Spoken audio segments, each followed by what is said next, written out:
नमस्कार फ्रेंड आपण मानकु पुणी एक सुंदर अनुचिंता वीडियो को बहुत सारा स्वागत।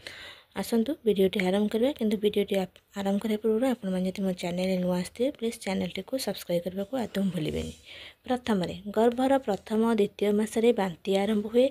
एही बांती बड़ कष्टदायक। एही बांती बंद करने को हेले 1 तोला अँला गुंड 1 तोला किसमिस एवं 2 तोला चीनी एकत्र बाटी छोट बरकोली परी बटिका करिवो। एही बटिकारु गोटिए कଳରେ जाकी तार रस ढोकिब, चोबाई करी खाइब नाही। दिन को 4-5टी बटिका खाइले 2-3 दिन रे बांती निश्चय बंद हो जिवो एवं अरुचि छाड़ी जिवो। 2 सुख प्रसव हेबा पई फूल फुटी नथिबा छोट तेंतुली गछर कंचा चेर उपारी करी आनी परिष्कार करी धोई गर्भिणी स्त्रीर मुंड बाल रे बांधी सुंगाइले प्राय अध घंटा भितरे सुख प्रसव हुए।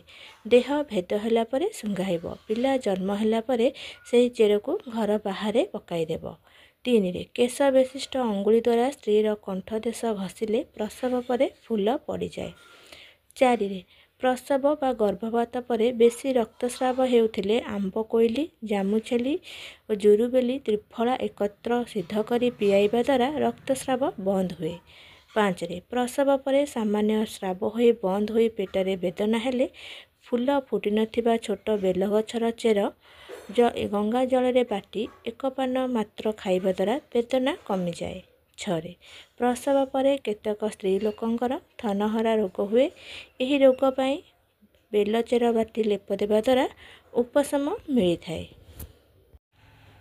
7 मालती फूल को चल्हा सहित बाटी पान कले स्त्री मानकर अति प्रसव हेतु बढ़ी पेट संकुचित हुए।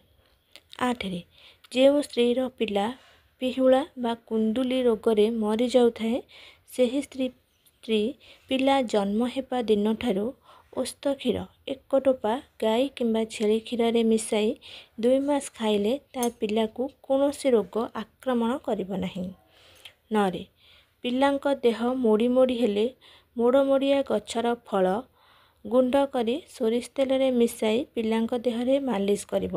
पेट फंपा पेट मोड़ा और गजुरी रोग मध्य एथिरे भल हुए। एही चेरमूली दुकान रे मिली थाए। 10 निम्ब तेल 1 मास प्रतिदिन नस्य नेले अधिक बयस पर्यंत बाल पाचिब नाही।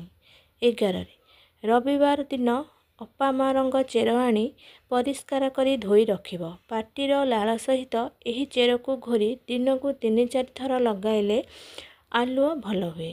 12 आखु दरुओ नाकरे पकाइले नाकरु रक्तस्राव बंद हुए। 13 कान को सुना न गले पियाज को छेची तार रस को सामान्य उषुम करी कान रे 2-3 टोपा दिन को 2 थर पकाइब। अंततः 1 मास पकाइले बधिरता दूर हुए। 14 बौल फूल चोबाइले हलुथिबा दांत स्थिर हुए। 15 गाईगोबर क्षीर प्रतिदिन दांतरे घसिले अकाले दांतहीन हेबार संभावना न थाए। नमस्कार, जय जगन्नाथ।